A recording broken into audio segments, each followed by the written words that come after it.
Well then, without further ado, Joyce, I'm going to ask you to start us off. Okay, thank you, and thank you all for pulling this together. This helps justify my trip to Belfast. I always look for reasons to come back. My husband's playing golf, that's his reason.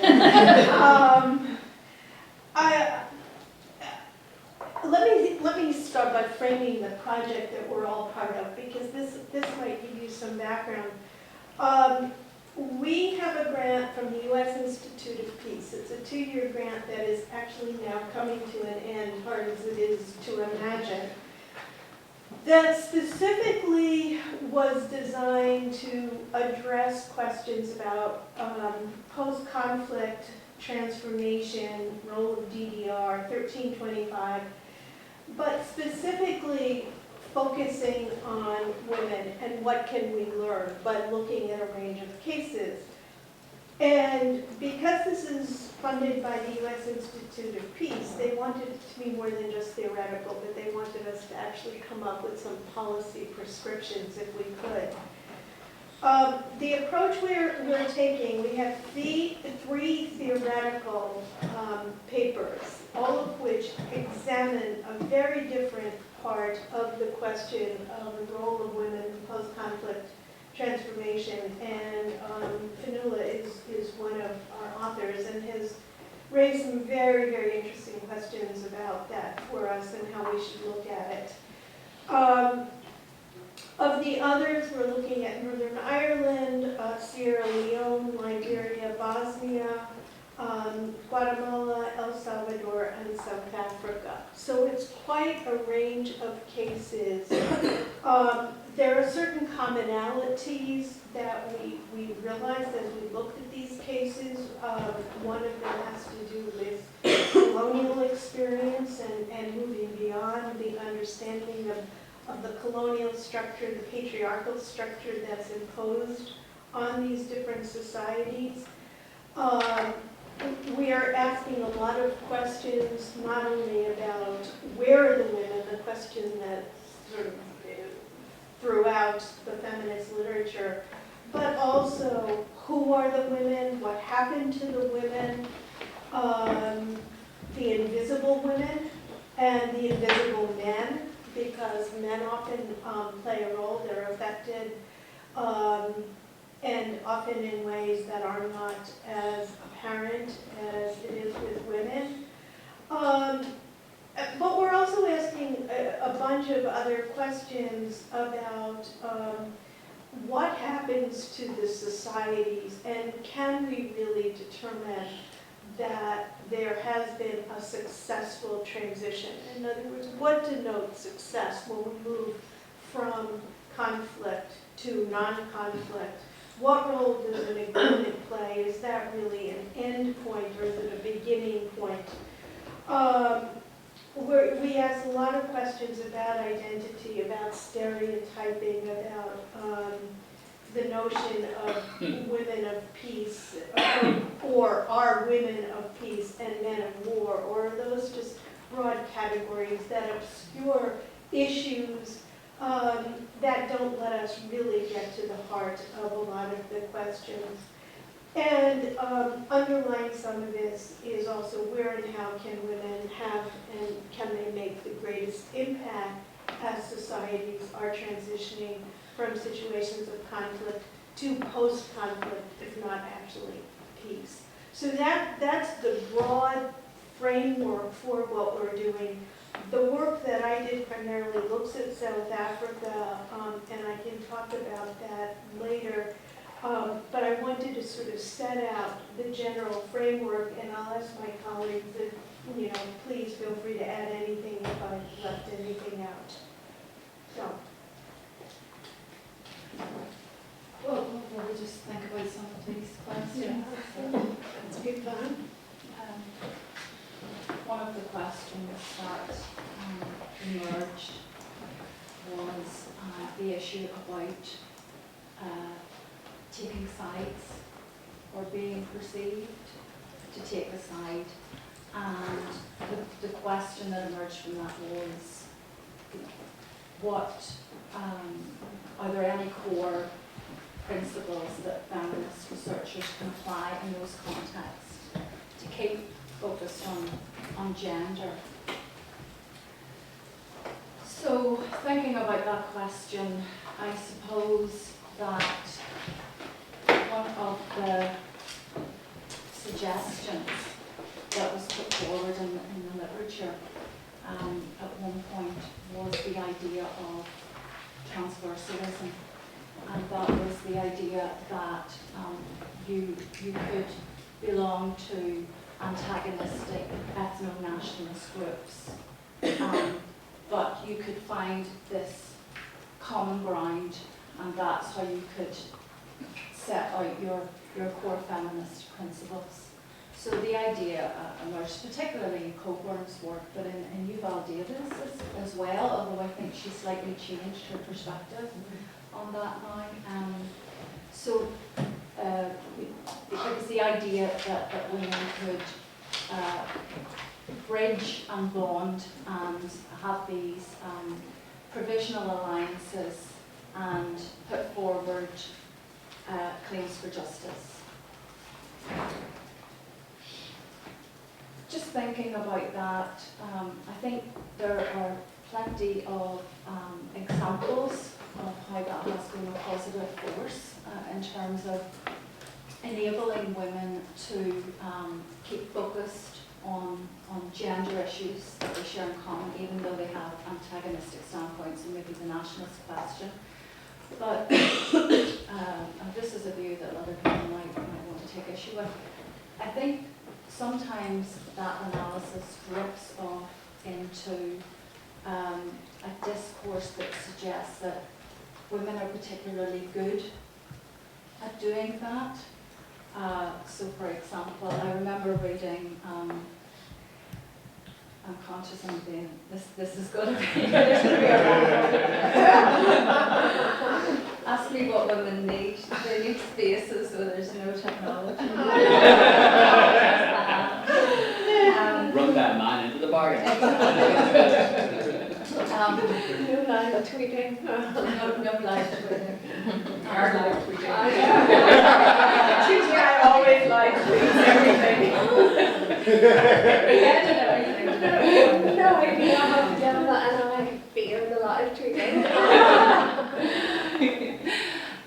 I know someone said, it was you said, TJ, I was tweeting, but you're not. This wasn't anything bad. Yeah, I think when we get into that, right, oh, that was my point. Yeah. I remember it's nothing, I'm just very cautious about what I say these days. I remember reading a piece just after the 1998 agreement, and it was talking about the Women's Coalition, and I remember reading this one sentence, and it said, women are very good at talking to each other because they're constantly talking on the phone, for example. And, you know, well, I know, but the thing is, you know, if we go into,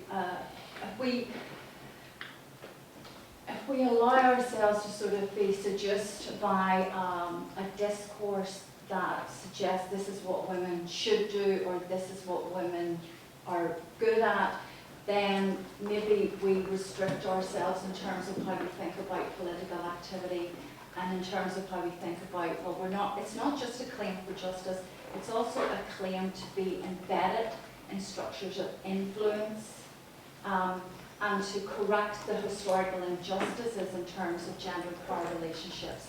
So that's also important. Now I will sort of skim that issue. The other issue is, how do women with strong ethno-nationalist identifications bring claims for justice? Well, we know that feminism can speak through ethno-nationalism.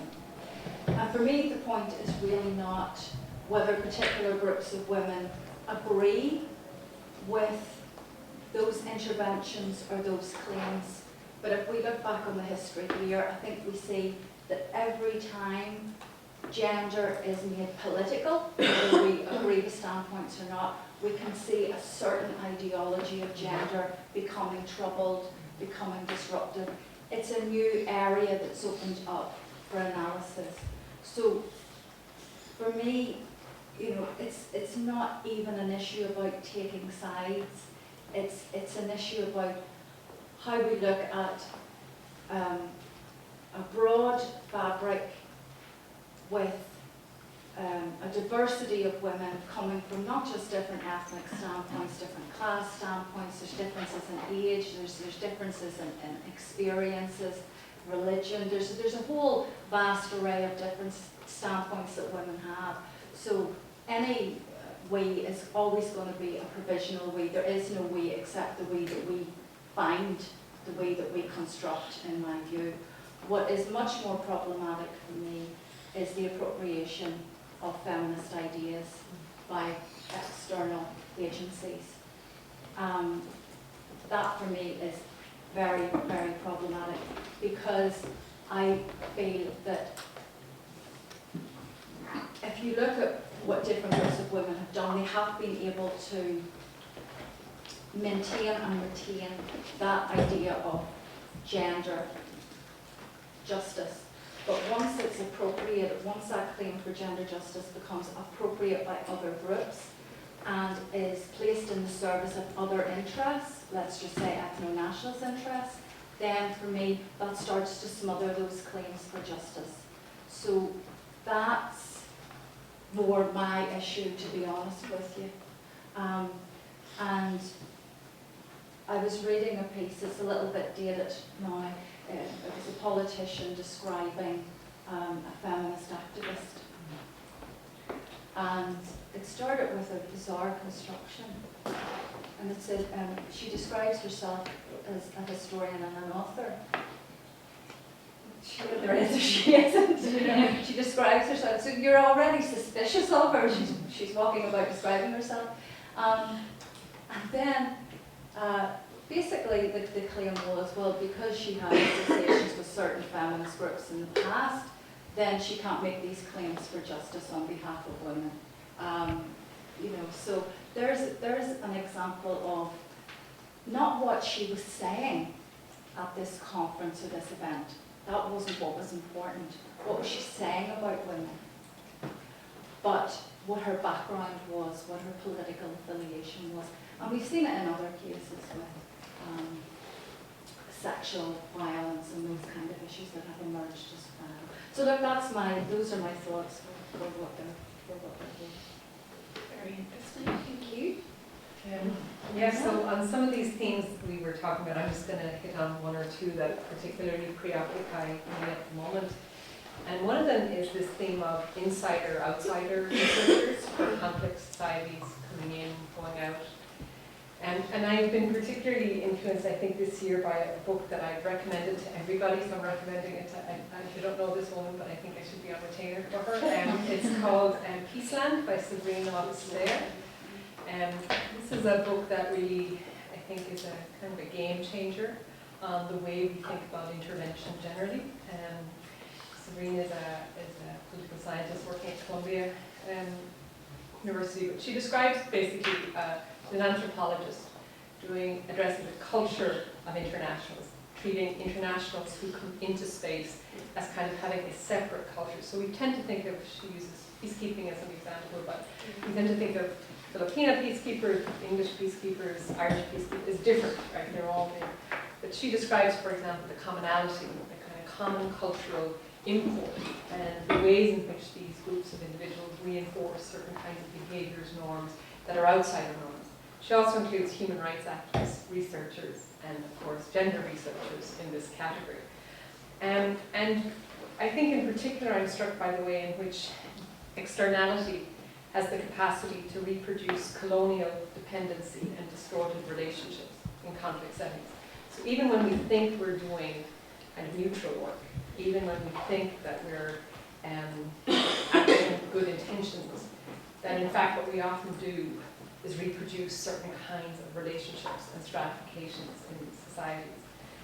And I'm also struck, I've been sort of thinking about this two people have really helped frame this. One is William Twining's work, William spent as an old British philosopher, but his work is really focused on kind of the relationship of Western philosophy to non-Western philosophy. And he talks about the way in which dominant Western scholarly and activist discourses about human rights, but you could substitute human rights with gender discourses, have developed largely without reference to other standpoints and other traditions. And I think we're all guilty of that. We all work in that dominant tradition and we walk into other traditions with the assumption that what we do is neutral. And we presume a language of universality in the work that we do that fails to pay attention to other traditions, that doesn't listen to the local and the specific, even as we say we do, and that we rarely actually seek out those voices that could meaningfully reinterpret and recreate what we think is our understanding of that space. And I think that links to another problem of the insider-outsiders, is what Rosalind Shaw calls a high-altitude approach. And what's meant by that high-altitude approach is that much less attention is paid in conflict societies and post-conflict societies about the routine ways of doing things, the everyday, the ordinary, but instead we sort of move into thematic space, kind of abstract space, conceptual space. And when we do that, what we also, I think, do is reinforce those discourses of externality, dependency, and distortion. And I think this is true about, again, saying what we say we do and then actually taking apart what we do, that we pay much less attention to the specific cultural contexts, and that produces a really sparse understanding of how local settings realize, adapt, and transpose the kind of theory and practice we bring in. So I think this is particularly true of interventions around gender in many societies. And I want to take an example from international criminal law, which is around forced marriage in the context of the Sierra Leone tribunal, but it's also a category that's being used by the ICC. And so we now have a crime called forced marriage. That crime was first prosecuted at the Sierra Leone tribunal. And in many ways, I don't want to disparage the fact that the recognition of a crime of forced marriage under international law is not a positive development. I think there is something called forced marriage. However, the construct of forced marriage, which we've imported, is one that draws largely from a Western common law tradition of what a marital relationship constitutes and what the nature of obligations, duties, and positionality in that relationship is. So move to Sierra Leone, where we've had, I think, largely speaking, feminist exaltation of the crime of forced marriage being called, but actually very little understanding of the specifically rooted kinds of relationships that we call forced marriage in the context of conflict in Sierra Leone that were predated by practices that we may not like, but were not marriage, and were certainly well embedded in that society. Again, we may not like those practices. We may not think that, in fact, creating these kinds of relationships by coercion, real or familial, is appropriate or culturally appropriate. But in that context of a conflict intervention, which included the criminal law, we used this crime, called forced marriage, to name a certain set of practices in a way that criminalizes those practices for the purposes of the criminal law of armed conflict, but equally is entirely unrelated to the practice of marriage in that society as a lived reality, whether we like it or not in brackets. So I think that's a really problematic thing. And then finally, there's a couple of other things I could say, but I want to talk about the ways in which gender and conflict work has become commodified.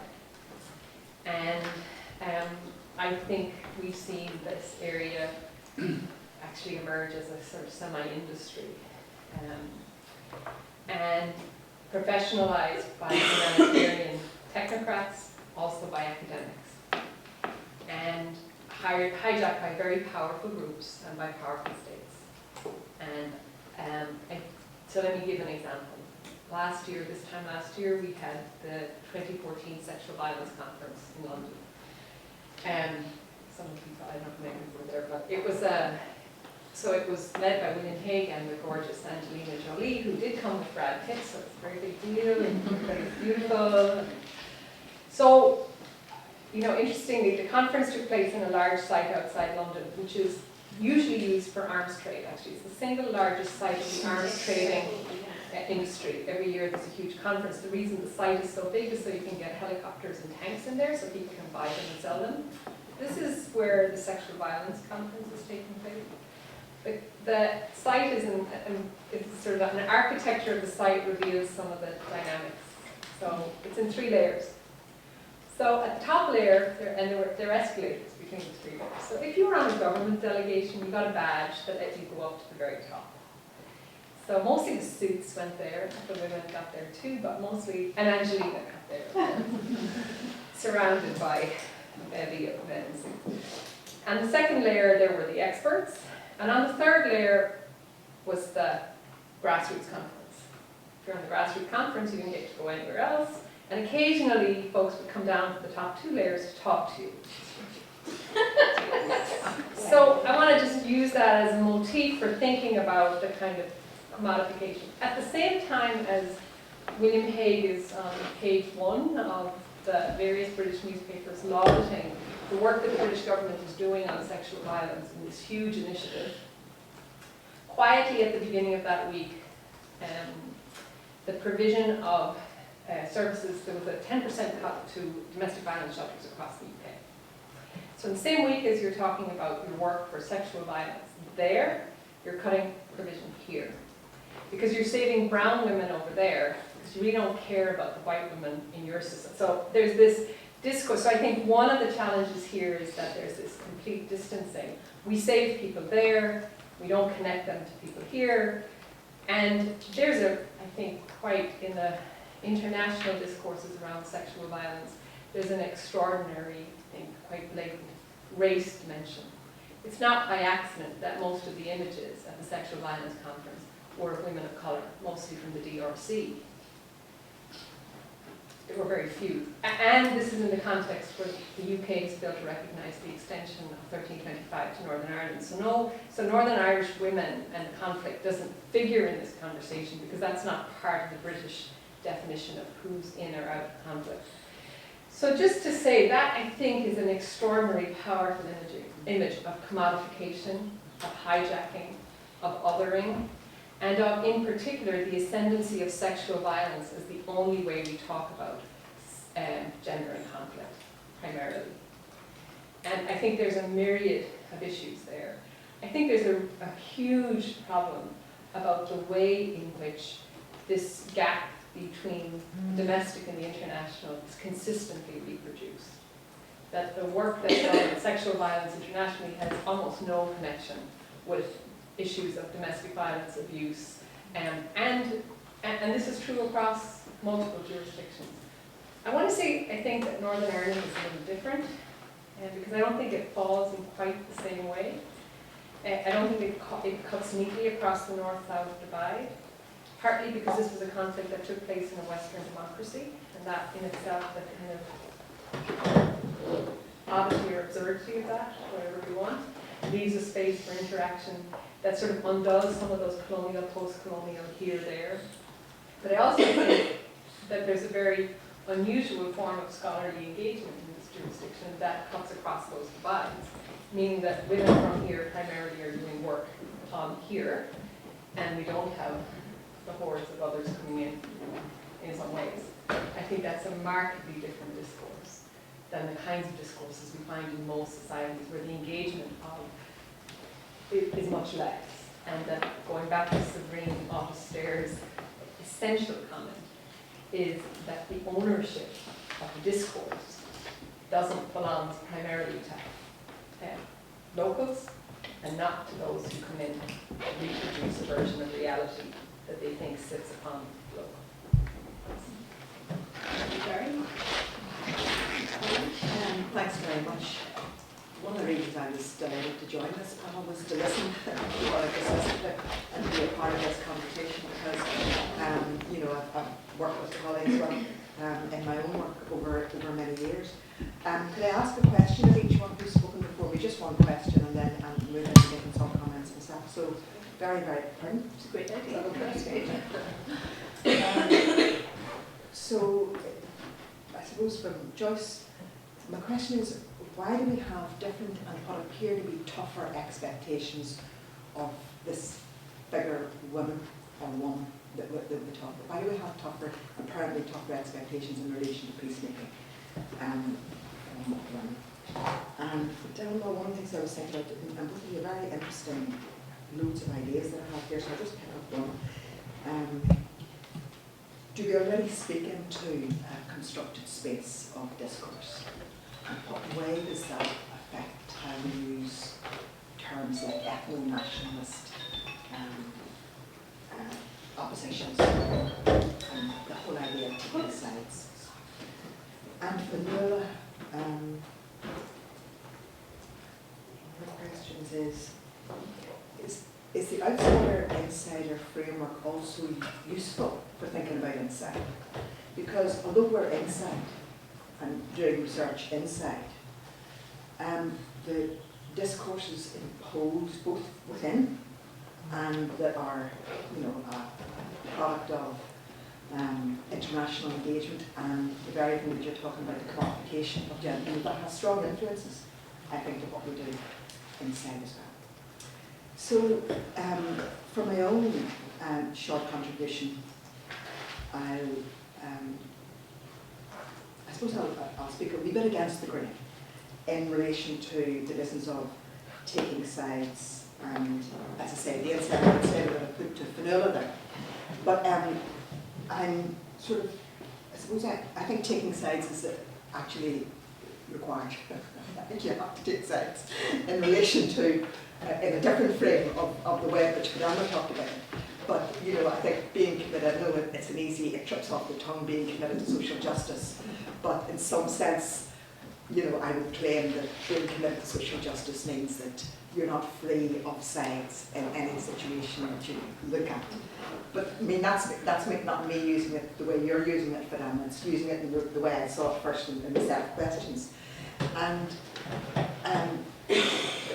that brings us towards me thinking about the idea of identity and how you manage and cope with the challenges and nuances and difficulties of identities that are associated with politics, with this big P.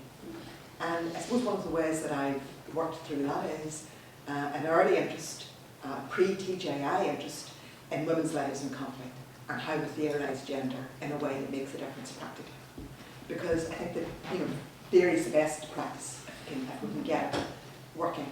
So way back, I was thinking about it like over 20 years ago. I call on two studies that I think still are of interest to me in my current work and kind of remain unfinished business. And one was a study of women's poverty in a small area of the north. It was West Belfast. And women's poverty in the Shankill and the Falls. And trying to get a grasp of the scale of women's poverty and what it meant in women's lives. And there being a paucity of information, kind of an invisibility around the ways in which inequalities of resources affect women, and how they affect women on the Shankill and how they affect women in the Falls. And the reason I'm saying women on the Shankill and women in the Falls is because social identities in our setup are not simply an identity that you select, an ideological identity that you select out of a range available to you. But if you're born in a certain situation, you're born into a pre-given narrative, if you like, of politics. And being Catholic and being Protestant isn't just about a choice, it's about, it has socio-economic, ideological of course, but it has meanings in relation to social policy, such that, for example, me working in this place, I'm recorded as Catholic, and that's significant. So what we wrestle with, I think, in discourse and in trying to get a handle on women's equality and aspirations for women's equality is we have to understand how identities work, both at an ideological level, but also at the social policy level. And we have tools made available since the Good Friday Agreement and before that enable us to look at how gender operates and how identities operate in the social policy discourse. We might think about that as a separate discourse, but a significant one, and one that may offer a way of evacuating identity from association with structural inequalities. So that will evacuate identity of certain meanings. I hope I'm still making myself clear, because I think it's playing into also the idea that identities are constructions. I just talked about it as though it's a fixed thing, Catholic and Protestant, and social policy. It's counted and significant in the implementation of equality laws, but nevertheless it's a moving and movable thing, and it's changeable. And social policy can help to change it and help to change the significance of identities as categories. Another study that I did was on women's participation in local groups and local politics in 3 areas in Belfast. I'm not going into the detail, Carmen, you remember that. I think your work was significant in propelling that research project for me. But what it looked at was women's participation in politics as an equality issue, perhaps, and how women in nationalist parties and how women in unionist parties viewed their participation, and how men in those parties viewed their participation. And it threw up very interesting patterns. It's not that women in unionist parties were less progressive about their attitudes, but they understood their situation in relation to their political affiliations and the pressures that the political parties were under around this issue of women's equality in politics. But they took a view of participation in politics at that time, over 20 years ago, whereby they supported the idea of merit being the principle for participation in politics. I think that has changed since then, and I think the pressures of feminist engagement have changed the discourse there, but it was important to understand what the dynamics are of a political ideology and a political identity that led to certain views about women's equality. Equally, whenever we looked at nationalist political parties, they had advanced strategies for women's inclusion. You couldn't assume that those parties necessarily fully supported women's equality. But they had policies, and those policies had an origin in political struggle, okay.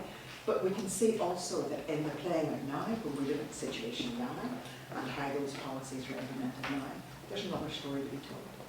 So I suppose what I would say about taking sides or the problem of insider-outsider is, if you like, I have embraced fully the problems of social identities and what we think about them and what we assume them to be from an outsider-insider point of view in the course of my work. Which led me, I suppose, to intersectionality theory as a framework for thinking about identities, not alone in other places, but in our own place, and also in European sites, where places like East Germany and West Germany, how the language of gender equality has changed since the collapse of the wall. So we can look at insider sites or places that we think we know very well and find something like intersectionality, which looks at identity as a construct of gender and social class, or social and structural inequality, as a kind of challenging, but nevertheless fruitful way of thinking about identities, insiders and outsiders, but also thinking about the local place. I'd just like to finish by picking up on something that Fionnuala talked about, which was about enforced marriage, and a woman called Shireen Razak, who has written in Canada, Western Society, about the implementation of a strategy to prevent enforced marriage, to look after Muslim women, Muslim young women in Canada. It goes back a few years as well, this study. And what she found was that when it came to implementation of this, a strategy that we would probably all applaud, actually it was used to police the local Muslim male community. That the intention of the strategy was enacted in a way that, if you like, had unintended consequences perhaps for feminists who supported the strategy, but in fact what happened was this. And we need eyes on the ground, people to watch, to see how the implementation of social policy equality legislation, of housing equality here, of a number of things that are very difficult to talk about. And they can be particularly difficult to talk about from a feminist perspective if you're anxious about that causing dissent or that causing. We have to find a way of talking about very difficult issues, a language that allows us to do that. Now, I have to make a pitch for the grassroots transitional justice programme. Not the answer to every problem, but the answer to some significant problems in local areas of Belfast where I've worked. And that can be talked about later. Thanks very much. Thank you so much. That was fascinating. Can I just abuse my position slightly and go back to your point about the Department of Overseas Development, Department for International Development, gender-based violence, high-profile international conference with William Hague as global ambassador, the campaign against sexual violence against women in wartime and post-conflict. The budget for that conference was so huge that the overseas programs themselves have now become underfunded. So that's, DFID's budget was limited, and the chunk of it that went on that was taking money away from projects. But you may be interested to know, and Joyce is suspicious of me since I used these words in an email to her recently. The House of Lords is holding an inquiry into the effectiveness of one of the select committee inquiries is being launched on the effectiveness of British policy on gender-based violence in conflict. And so they'll be inviting submissions of written and oral evidence. I don't want to pitch myself as an expert here, but we're helping Kathy Gortney with the Parliamentary Studies module. Our students' coursework is to do a sort of mock submission of written evidence to a parliamentary inquiry, so I know how it should be formatted. So if you want some advice on sending them in a written submission, I've been training my students last semester in how to make it look good, and they all did really well. So that's good. But they want ideas and comments and your experience, your knowledge. So that is something to consider.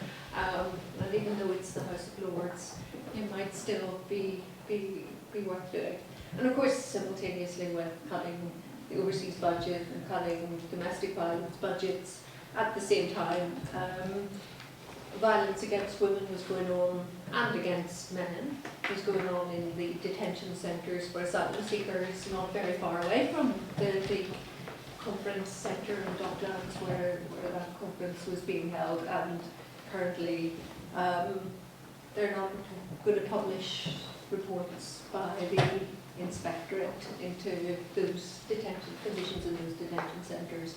And one of the interesting, nice little connections between campaigners in south of Ireland and the north of Ireland is lots of campaigns going on about direct provision for asylum seekers in the Irish Republic. So there's all sorts of collaboration and network that's very important.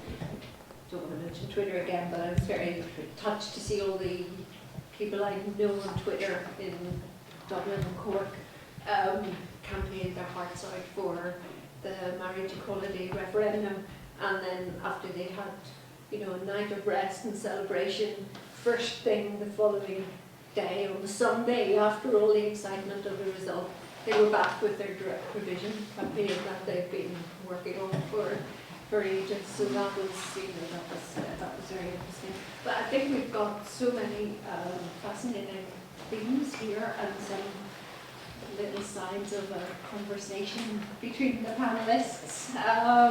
But I'd really welcome your comments. What have we left out? What would you like to say about what's already been said? What do you agree with, disagree with? See that? I've been thinking of what you said, and I had to keep suppressing it because I wanted to get back to it while listening to the other people, so now the other people are finished, I can go back to it. This thing that you talked about, appropriation, and just an example, not from gender politics, but from my own experience of working through the 80s in particular, and all sorts of community politics issues in relation to West Belfast, especially issues of employment and investment and unemployment. And at a point, suddenly, at a point getting to the stage where I said, right, I'm getting out of this. I'm retiring from this scene. And the reason I did was that I found myself going to meetings with government officials and Quango officials, etc., where I found that they were using my language. And at first it sounded like a victory. But then I began to realise that it was actually a defeat, because they didn't mean the same as I did. And I thought, I've had enough. I just can't win this one anymore, and just leave it to other people who've got more energy. So what I'm asking about is, part of the thing about, talking about mainstreaming issues and everything else, part of the political strategy surely is to be in there to influence not just the behaviour, but the language, the things, the terms that things get called, and the way in which people discuss them. And yet there is always a danger that the power balance is in such a way that once you get in there, that's it. You have switched sides in those terms. Is that? Did you mean to be that pessimistic as I'm thinking? That's a really hard question. Yeah, It's a good one. Thank you. Can pick up on IRiSS first because it's kind of related. When you were starting to talk, I was starting to smile because the only thing I could think of in my head, and I'm sure our doctoral students may understand this, is I've been working on a framework chapter for a piece of work for a very long time, and also she gets a daily update on how to follow it always. I've been writing more than I've been deleting recently, and when you were talking, I was thinking, oh no. Just I don't even no. I suppose you're absolutely right. We're all using particular terms. The more I'm going into this framework, because I oscillate between, oh no, I'm going too much into narrative, and women aren't simply signifiers, and this kind of thing. And then there's a real politics of influence and policy. So I sort of oscillate between the two. But the more I'm looking at this framework chapter, the more I'm saying, look, there is already a narrative here. There's already a dominant narrative about violence, about justice, about equality, about merit.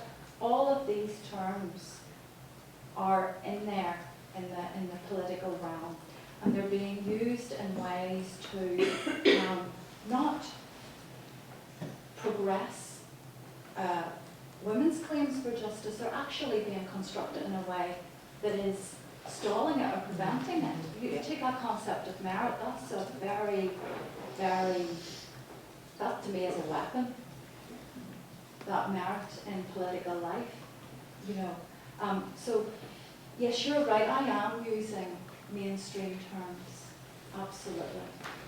But in the interest of problematizing them, deconstructing them, and asking different questions of them, I feel that's what I'm doing. That's what I'm trying to work towards in this framework chapter. And it is difficult to think it through. It really is. The insider, outsider. What norms are active? What way do you approach this? Who are you leaving out? It's all there all the time in your own mind. In terms of influencing policy, I think in terms of narrative, again, it's so vital that you're constantly on top, there's constant critique. It can never be left settled.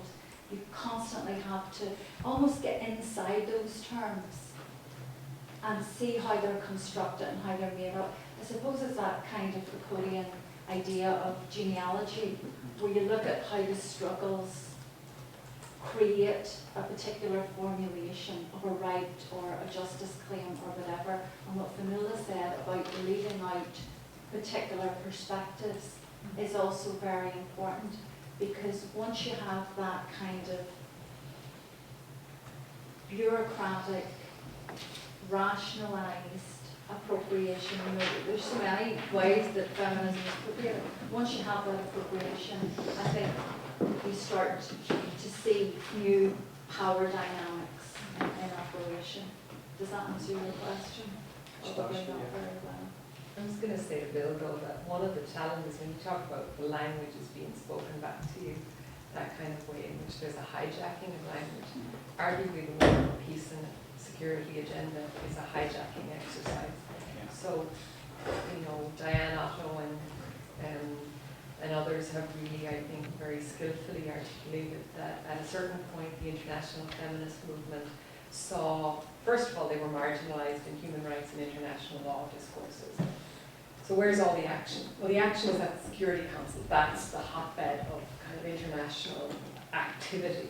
And war and peace is the central kind of regulatory space in international law, and women are certainly not in that space. So there was a very clear feminist move, a way in which international feminist actors worked together to enter that space through the Women, Peace and Security resolutions. And that was to place women within the war and peace dynamic.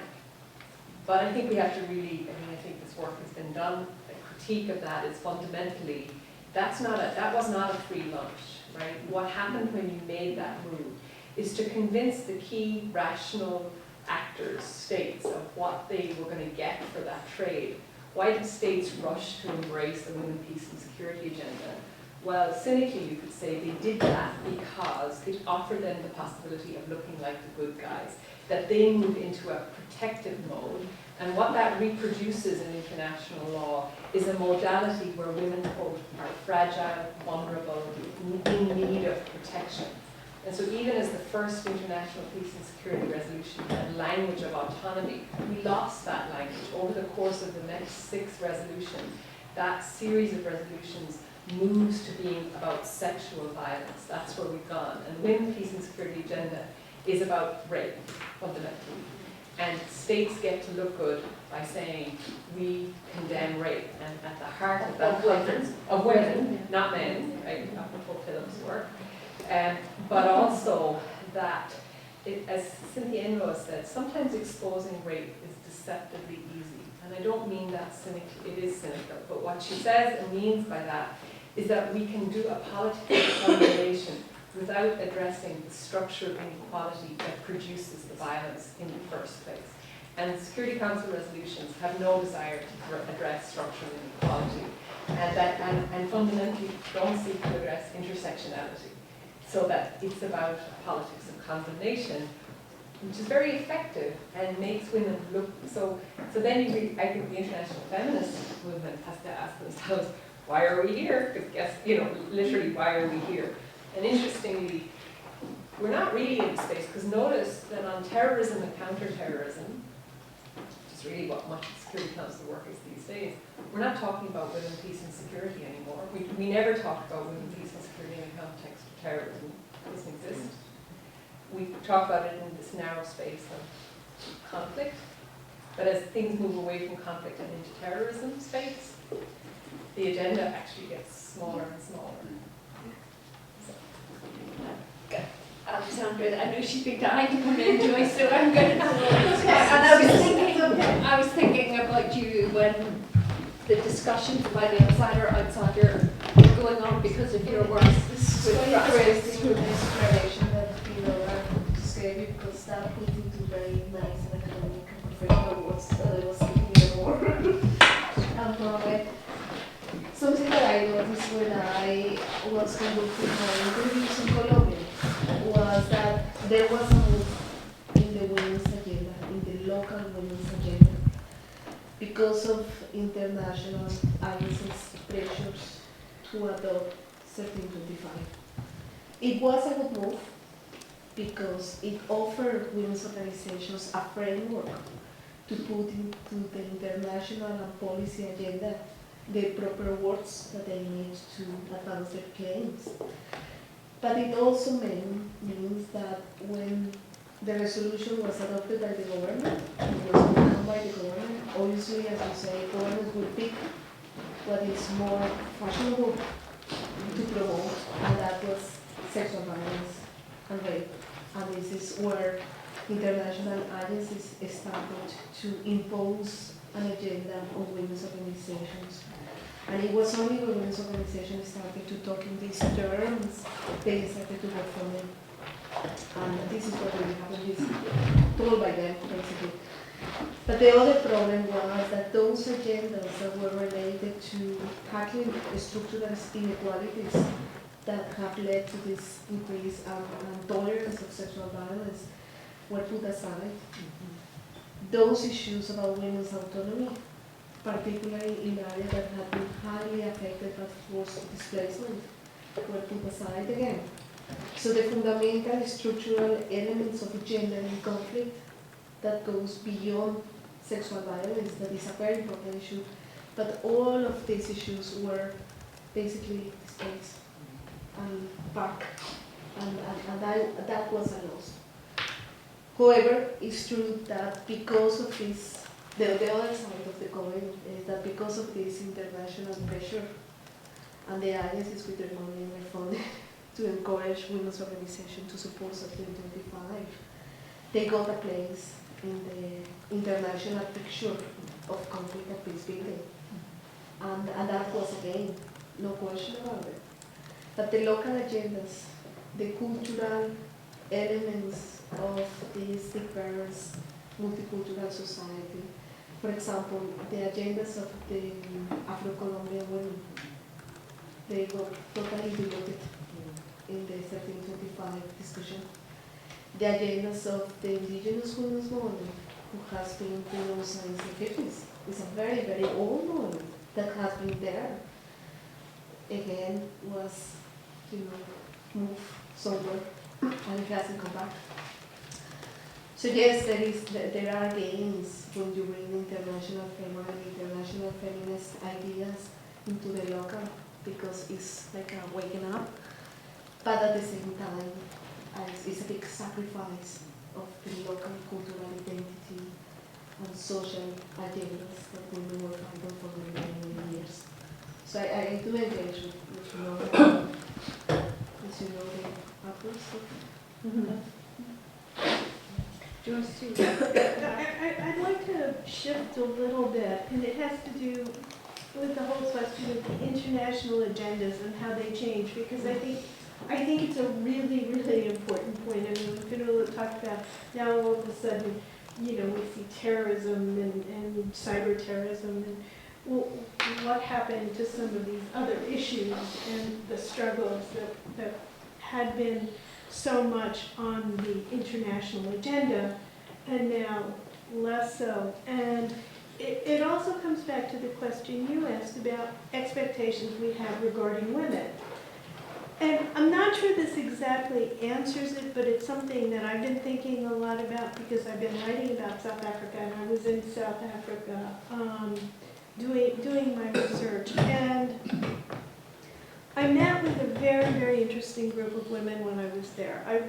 I'd met with a number of Black Sash activists, many of whom had been involved with the struggle. So these are white women who were fighting to end apartheid. And Black Sash has now completely morphed, or largely morphed, as a grassroots organization. And what they were telling me was, well, we now have to pick up the slack that the government isn't doing anymore. So we were given all of these promises when we were fighting for the end of apartheid for equality, and it was going to benefit all people. And it's not. And so somebody's got to be willing to do some of this, and so Black Sash is now working with women and working on health care and working for education. So their argument is, well, the government failed, we're still going to be activists, but now we're fighting for something different because the government's not doing it anymore. And that to me was extremely striking, because it comes back to the idea of, okay, apartheid's over, we have the democratic election, we have the new South Africa, but it's failed. And who is it failing? It's failing a lot of the people who were the ones who had been fighting for the end in the first place. But the agenda has now moved on, because on the surface, it all looked like a lot of it, well, we have the elections, people are voting, but it doesn't take much to go below the surface to discover, no, those problems are still there, they haven't been addressed, the structural issues remain, and it's still a group of men who are making the decisions, it's just different men making the decisions for women. So, I don't know if that gets to some of It's you. very interesting. You see, I think that given the discussion about women and what happens to feminist work in trying to make women present in the debate and have gender consideration in any of these decisions, what interests me too is that whenever there's a shift and the issue is then brought in to the UN Security Council, when there's that shift happens, it indicates that femaleness has a power, or women's gender has a power that's quite attractive for some reasons that countries want to be able to make these statements like, yes, we're against rape. So But isn't that like part of it? The question I have about it, I think you're right, but I suppose my comment would be, what is that actually? What I think that actually taps into is a highly essentialized traditional version of womanhood, meaning that it's not a model that really is kind of tapping a notion of equality fundamentally. Yeah. It's certainly not rooted in autonomy discourses. Yeah. It actually, at least in the law of armed conflict, in international humanitarian law, where women have traditionally featured, the role of that body of law vis-a-vis women was a protective role. Go back to the 1860s where the law of armed conflict articulated a role. The way in which women were made visible in that body of law was through discourses of honour. Now we've lost honour discourses in language. We don't use the word honour anymore. Yeah. But arguably, I mean, I've argued that the discourses of 1325 are in fact it harkens to versions of honour, Yeah. which is a very comfortable space for states and for patriarchy, right? Yeah. So we use different words. Yeah. They seem liberal, right? They seem sort of, but in fact, where they resonate strongly with states and male actors is precisely because they tap into some kind of very, very basic set of assumptions about protection of women. So it's Fully, I agree. Yeah. No, but that's the point that I was trying to get to, that I think that one of the reasons these expectations are made of women in some situations is for that reason. But in some way we essentialise the woman we're talking about, right. who is a peacemaker. Yeah. So that role is her Right. role. And she's a peacemaker in a way that men aren't. Right. And in a more subversive way that men are. So that there's always there's a tension there between, of course, wanting to support women in particular situations, between strategy and, I think, strategy and theory in a sense. Yeah. But it actually the two link up, and wanting to support groups that are taking risks and have a history and that you want to support them to continue doing their work. But I think that the larger question is, why is it we expect women to make peace? And I think it's associated with the very thing that you're talking about the idea of associating protection of women, and that women occupy completely different spaces from men. And sometimes they do, and sometimes they don't. Siobhan. Okay, I'm going to try, and I'll preface all this that I've never done anything before.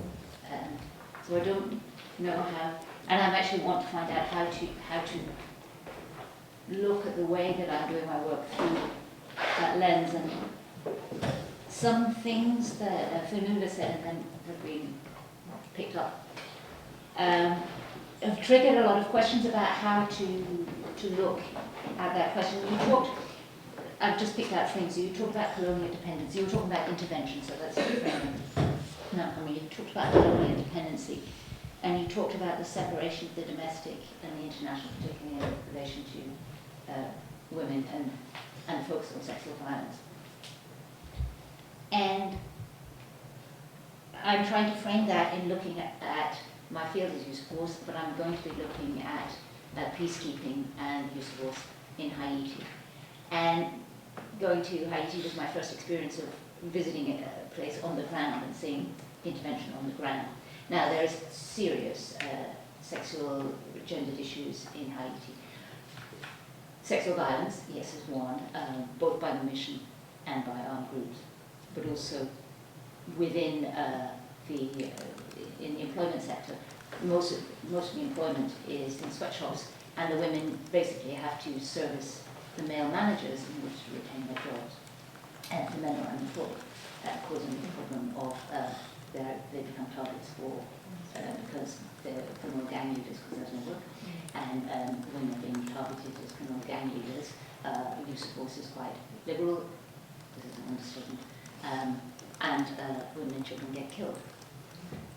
And I was trying to frame how I'm going to deal with my issue as use of force. That's all I know about. I don't know about the gender aspect. How to deal with that wider framework when looking at the use of force by peacekeepers in their shooting the criminals.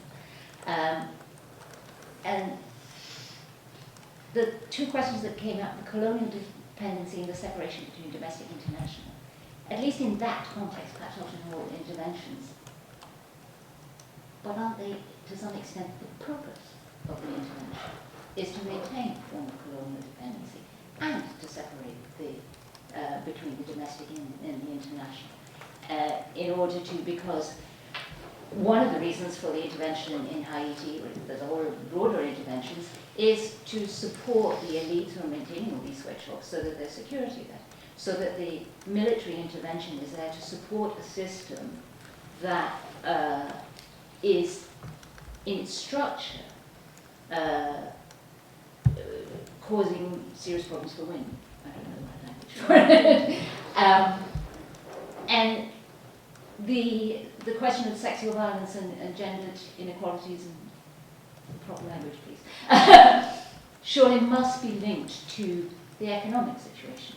And the purpose of the intervention in Haiti, anyway, is to maintain economic inequality, which is structured differently in different languages, but that is the purpose for all the multinationals and for the elites within the country. So, and use of force must be connected with that. So, when you said the Security Council with 1325, they're not interested, what's the wording you actually said? Something about that they're not interested in structural inequalities. No, the purpose of the Security Council resolutions are to maintain structural inequalities by facilitating interventions that... Am I making sense at all? But you see, I think that's very interesting, that's coming through here in the conversation, is the issue about what can we, if we're being realistic, and what should we, if we're being radical and subversive, expect of conflict transformation processes. I was thinking of it when IRiSS was saying, what can we, we expect a lot of women, we keep expecting, because you've got this mainstream expectation of women being supportive of their own side, but also making peace, when the chances exist.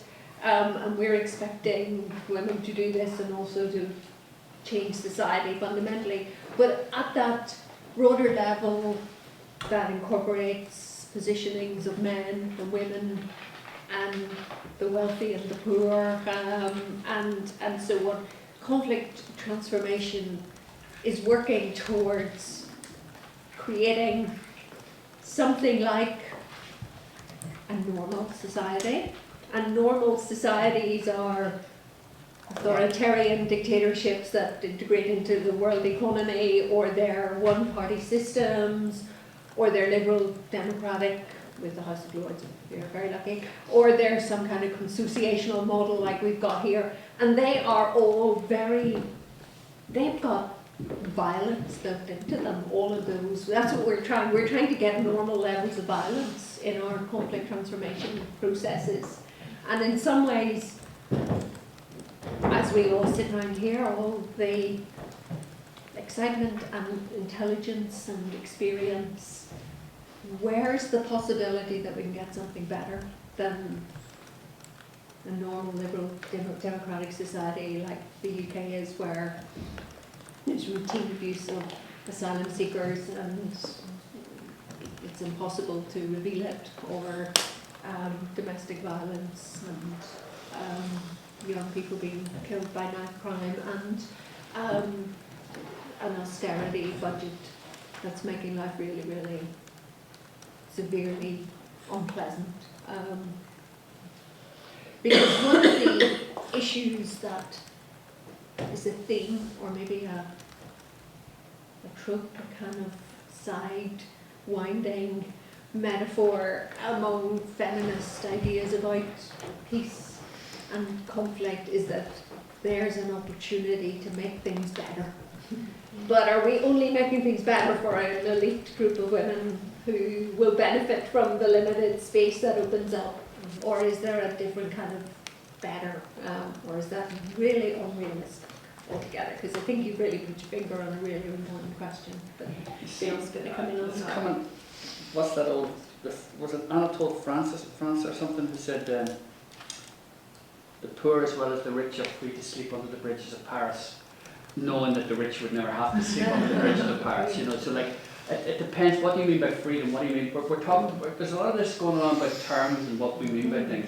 And, you know, a liberal democracy is about freedom, it is about equality. I mean, these are at the heart of policies and at the heart of statements made by leaders and everything else.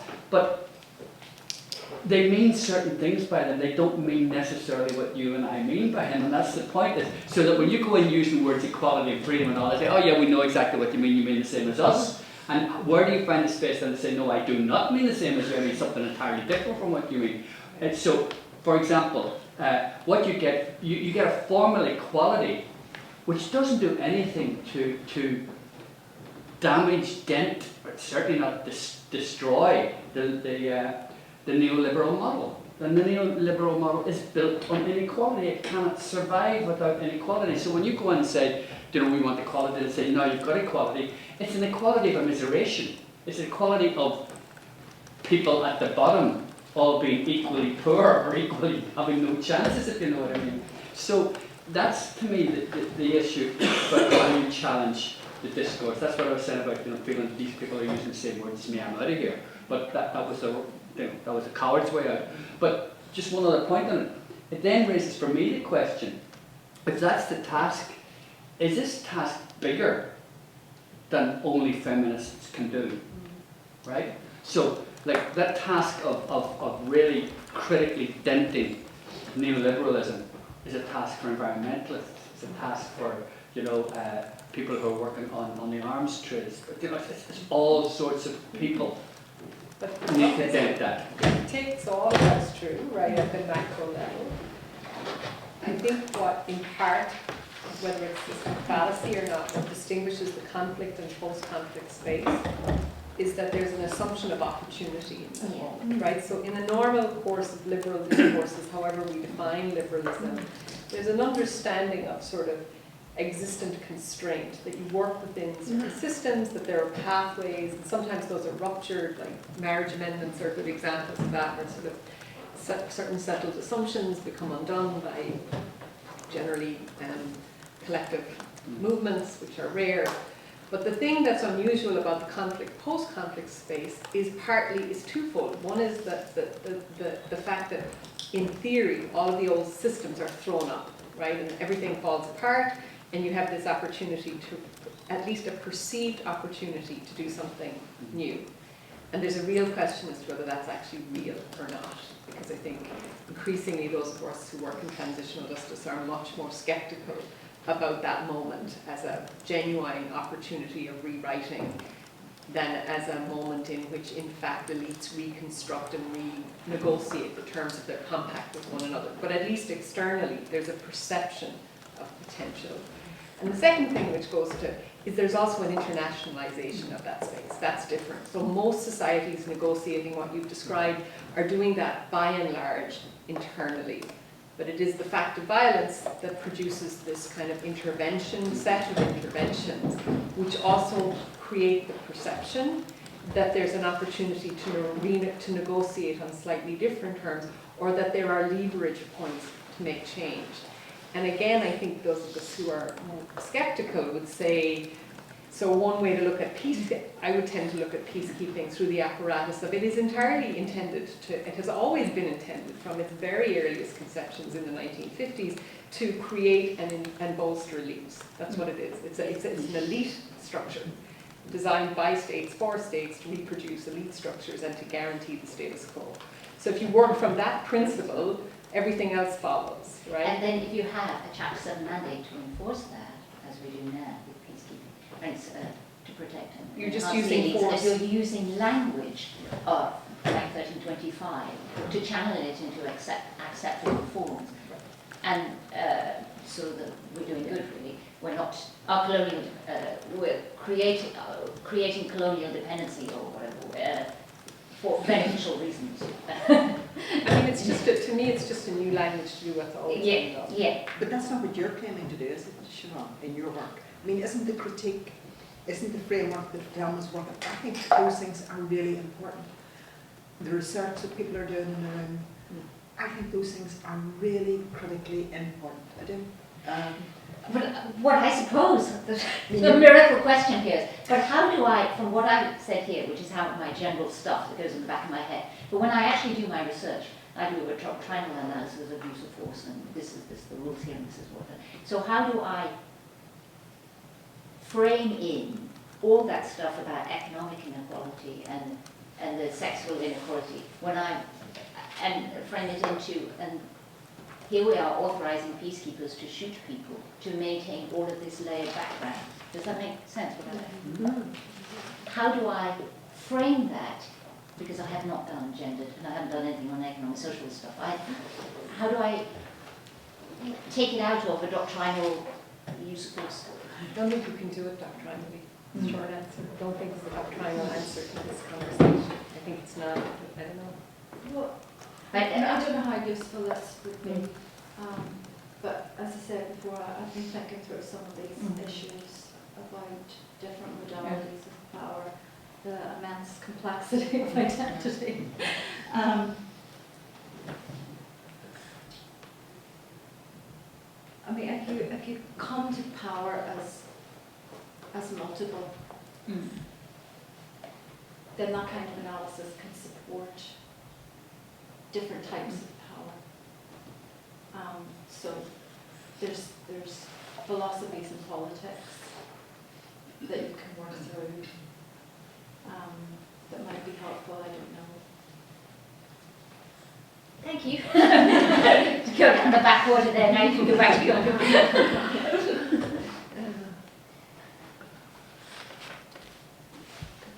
Yes. Go, Alexandra. It's just a question about the expectations. We expect so much from women about peacemakers. But I remember when I was in Colombia, the UN office organized this massive conference about women and peace building. And actually the Women's Combatant Network wasn't invited. So it was very interesting because one of the leaders of the network just contacted the UN office and said, well, actually, what we do is we have a network of 400 combatant women from the different areas, so we should be invited. So I remember the leader told me that when she said that, my phone is, oh, so you are now building peace then? Okay, yes, you can go. So the 5 representatives of the network went to the conference, but they went to the conference on the basis of reivindicating their roles as combatants. Right. Women are not always peacemakers. Yeah. And basically what Eugenia said, that they call her La Negra, she said, I'm here to say that while I was a guerrillero, I was also fighting for peace. I was also building peace. But I was doing it in a different way. So the purpose of the conference really shifted dramatically, and there was a very interesting discussion. But since then, I would say that it was because of that event that the women's movement as a whole started to recognize that there is a voice there that they need to hear. Because that was also about expectations. I mean, all the women of peace building framework is about the expectation of women making peace and not taking arms. Can I go back to what IRiSS said about both the dominators said about identities? I think when we talk about combatancy, one of the pitfalls is this tendency to equate combatancy for women in the same terms as combatancy for men. So we see this all the time in DDR processes where you show up with a gun, you're a combatant, you don't show up with a gun, you're not a combatant. And that creates an assumption. So to me, if you strip that back a little bit and we say, what's the action? So again, it's a kind of, what's a feminist notion of combatancy action, right? Because the definition of a combatant under the law of armed conflict is one that fits a model of male participation in hostilities. But women participate, we mother. And often we mother in ways that support combatancy. So this question of identity goes back to that. If you don't actually, the notion of combatancy as action in a very particular, quite masculinist mode, really fails to engage with a range of action that involves active participation in hostilities, to use the law of armed conflict term, which is not necessarily about the use of a weapon, but engages in the perpetuation of conflict in different ways. So I think one move is not, there is a move that says we recognize women as combatants, but that seems to me to be partial.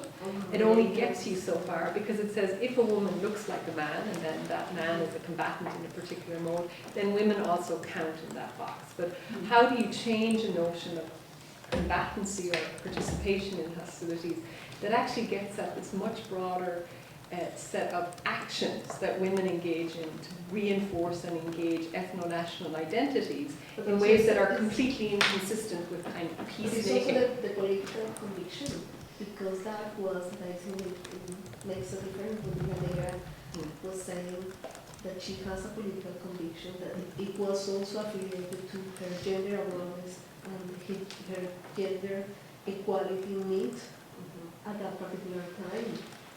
And she spoke about many issues in her intervention, but one of the things that she said is that when she was at the guerrillas, she was first a supporter, then she joined the lines of the guerrillas army.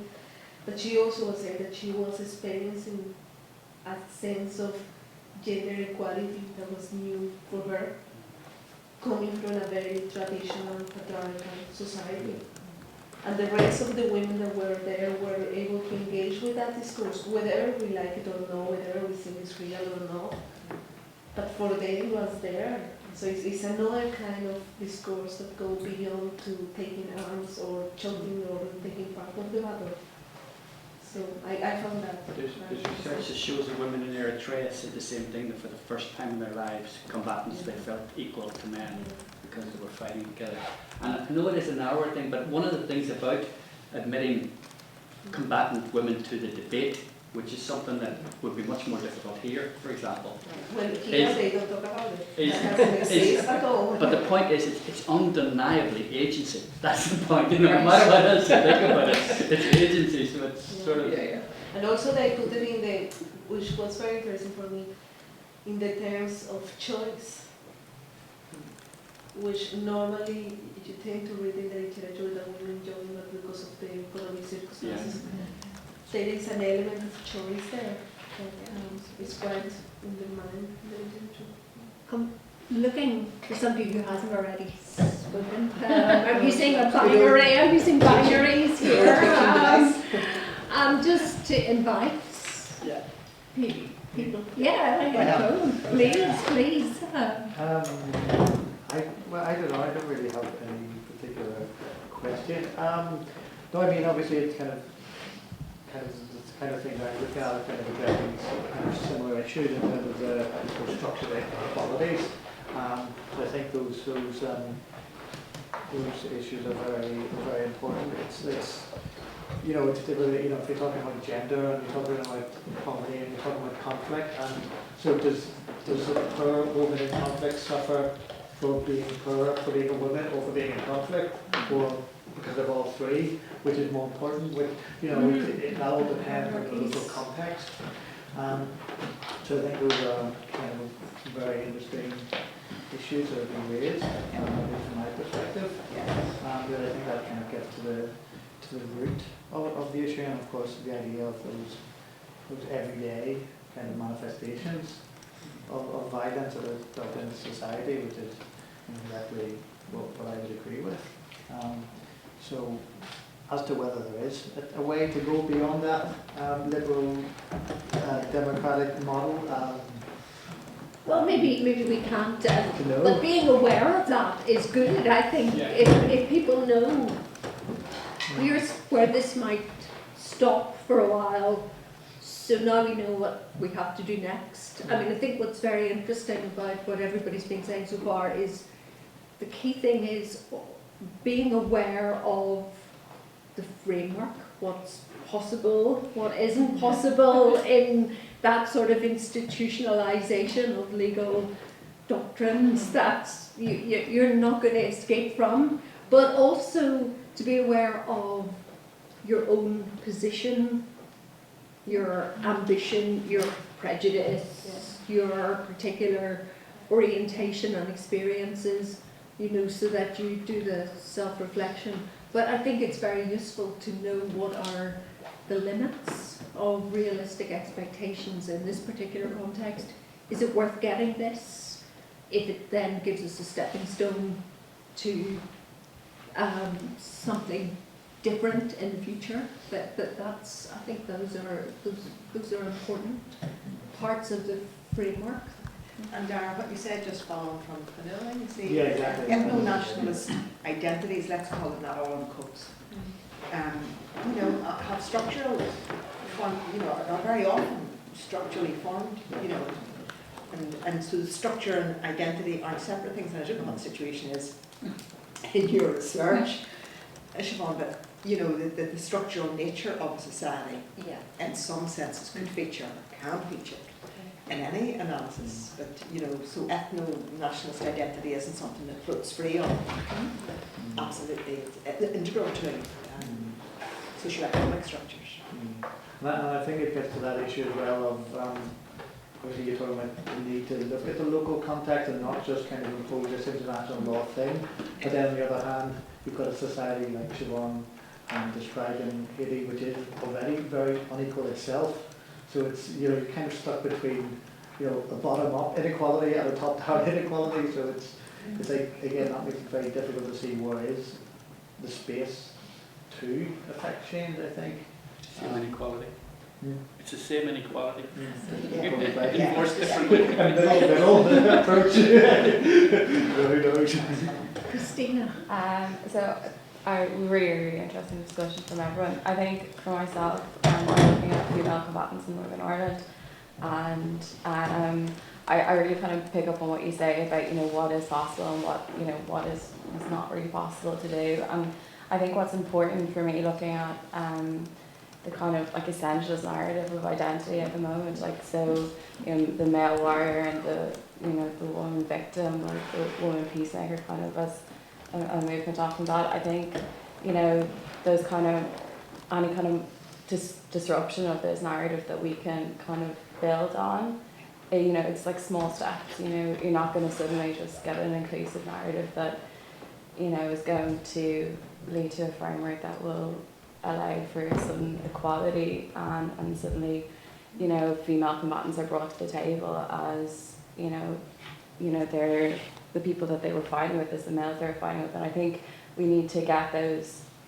underlining disruptions of what we perceive kind of normative identity to be. So, and also leads on again to what we were talking about with 1325, the repercussions of those identities on that. So you were saying about women in terms of terrorism and counter-terrorism, it's not even kind of looked at. It's it's peace building, peacemaking, and that's where it stops. And I think that's something that we need to look at and take it in small steps. And that's kind of what I would hope to do, is to try and identify. We're looking at the combatant woman and what is a combatant woman, and what is a combatant in general. And we need to kind of formulate. There's so many definitions and so many different ways to encompass a combatant male, and we need to try and build that and then see where women fit into that, or where create the space for the combatant female as well. So Can I just say something very quickly because I'm Christina's Yeah. supervisor? So it relates back to what Vanilla was saying. yeah, Christina wants to kind of map the differences in sort of post-98 climate in terms of how different gendered combatants are represented. So, Might be interesting. Chris Brown has been doing a commemoration. He's doing work on commemoration and also blogging post 98 and of gender representation as well in commemoration yeah, across Yeah. the non-state actors. So that'd be an interesting place to look. There is another piece of research about the role of women and men combatants within the guerrilla forces and paramilitary groups. It's done in Colombia, I can send you the Oh, report, fantastic. because it really outlines, is there any difference yeah, between women and men and combatant men? yeah, and Well, also It's hard. I mean, we hosted an ICC meeting here 2 weeks ago, looking at, and we're doing a big piece of work on child combatants as it happens. But one of the really interesting things in the ICC's definition in its very first case in Lubanga on what constitutes a child soldier. So that's a combatant, right? And we know that there was a large percentage of female child soldiers, but the definition is really exclusive, is really exclusive. So even as you do this definitional work locally, the kind of overarching international definitions really continue to prime a certain kind of set of behaviours that privilege men, reward men for combatants. yeah, and it does seem as well like that the space that women have here speaking about how they've felt equal within the groups, that seems to disappear completely then afterwards. It seems like it's almost a really temporary fixture, and then it's straight back to Once to the really war is front. over, you go back Yeah. to your role. Yeah. Thank you very much. What Fino's just said there generates a kind of catch-22 situation, because the very characteristics whereby a woman becomes a combatant with certain activities, very often linked to her gender, where she may not be searched as often. For example, in her own situation, women at early stages moved arms in a way that men wouldn't, because they'd expect, so the gender, her gendered expectations of her made her a combatant in certain senses. Yeah. The definition excludes C, because you can't be carrying your guns like that to be a combatant. Right, and It's not not like pretending you're pregnant and having a year or whatever. Yeah. There's also some interesting work done that looks at, when women become combatants, if that is a path to equality, and then discovering that in fact, once they join, they're not in fact equal, but they're only allowed to do what the men allow them to do anyway. And so, are they trying or striving for equality and becoming combatants to help liberate the country, which in fact will then lead to equality for all, or in fact, are they trying to pursue an agenda for themselves, which is in fact constrained by that which the men allow them to pursue? So it's a really difficult kind of It's question. like the promise of equality. Yes, Then Yes. Madeira was talking about that. Yeah. It was, Yeah. we got that promise in the Yeah. M19 moment that we would have gender equality, that would be in the agenda once yeah, the peace process was signed. yeah, And it really never happens. yeah. But the other thing to bear in mind, it seems to me that at the end of most, and our own situation, I think, is a classic example of this, where the end of conflict produces a liberal peace. That liberal peace is based on an associational model, which is viewed as the kind of, the Rolls-Royce version of how you can, the best version that you can do to bring. But it seems to me that feminists have to be really deeply skeptical about consociationalism driven by elite. So a consociational model is an elite-driven model. It's male, it's patriarchal, and so it just seems to me like there's something around this sense where the end of conflict, the preferred international solution are power-sharing consociational models. Everything we know about those are that they're elite-driven processes that privileges the exercises of certain kinds of powers. And they also, it seems to me, in every society they've been functioning in, they reproduce ethno-national identity. The function of consociationalism is in part to constrain, but it actually reinforces as it constrains. And that brings us back to the relationship between ethno-nationalist identity and gender politics, which is that ethno-national identity is often constructed around a very particular politics of gender identity and masculinity and femininity and whatever ways that plays out differently. I don't know, it just feels to me there's a bundle of kind of relationships there that feminists, even as they're making big claims to get to peace negotiation tables that will produce consociational agreements that will only serve to reinforce nationalist identities more, is something I don't feel like we've taken apart very well here or anywhere else. And we're still, quote, fighting for a place at the table to go into structures that will disadvantage us, structurally designed to disadvantage us. And they build in logjam. Exactly, yes. So the conflict becomes logjammed and institutionalized, Right. partial, Right. so-called. Yeah. Can I go back just a second to your point here? One of the, maybe an interesting bit to look at would be combatant couples. I've come across some, I'm sure you have. Most of them, if I think about it, were combatants before they were couples. You know what I mean? Although one case I can think of it the other way around. But that's really interesting because it seems to me that there must be a really interesting dynamic going on there, but it's an interesting dynamic that other places that I've read about don't seem to have handled in exactly the same way. For example, I've read stuff about South Africa where they say that women who were, active in the ANC or whatever, they found out afterwards that they were not marriageable material. Because people thought, oh, I don't want one of them, one of those women that was uppity, talk about agency with a gun, for God's sake, and that they found that actually some of the worst men who looked at them like that way were former comrades who loved them but now that the war's over, that is exactly not the sort of woman I want to try spending the rest of my life with, There's a very interesting, and I don't know if anyone's done, you might know, but there was a discussion about people who were released under the early release scheme. So men who came out who'd spent 20 years, whatever number of years in prison. But this is a caricature, but it's an interesting caricature. Were well fed, had generally, not all, but came out looking younger than their age.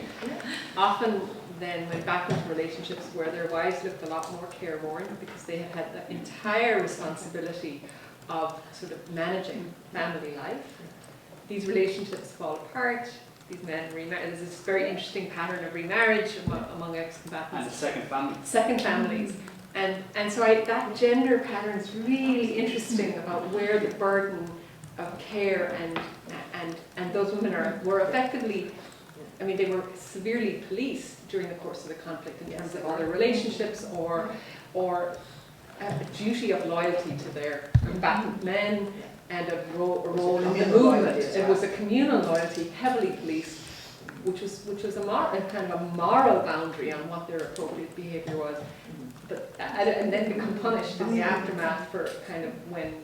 For being loyal. Yeah, for being loyal. Yeah, or there's no benefit to loyalty, is what that might say. Anyway, I just That's very interesting how things happen in the total opposite way. When it's a woman who left prison and wanted to go back to the community, to the family, and there is a great expectation that she will be reformed. right. And go back to the traditional role. And this is what the ex-combatant Students Network was planning for. We're not the same people anymore. However, after the reintegration programs, because the reintegration programs for women are about going back to the family, try to establish a relationship with your children, try to, rebuild the family network. It's not about getting qualifications, getting into politics. And if you see the programs that target men and target women, they are totally different. Right. So it's another different story when it was a woman who was 10, 20 years in prison and wants to go back. There's another very practical one here because of the way the law operates, that if she missed out on her best years of potential childbearing and now wants a family and the only possible option is adoption, she's not allowed to adopt as an ex-prisoner. She can't adopt. I must say this has been fantastic. I've been the lucky one because I've got to sit here and listen and absorb and go away with a lot of questions spinning around in my head. I'm going to sit down with Siobhan one of these days and get a seminar on the doctrinal issue, apart from anything else. But I must say I appreciate all the contributions and all the participation. But I'll say special thank you to our roundtable participants who started it off, and thank you all very much. I think we'll all applaud ourselves. This great And table. podcast will be on the website. Oh, yeah.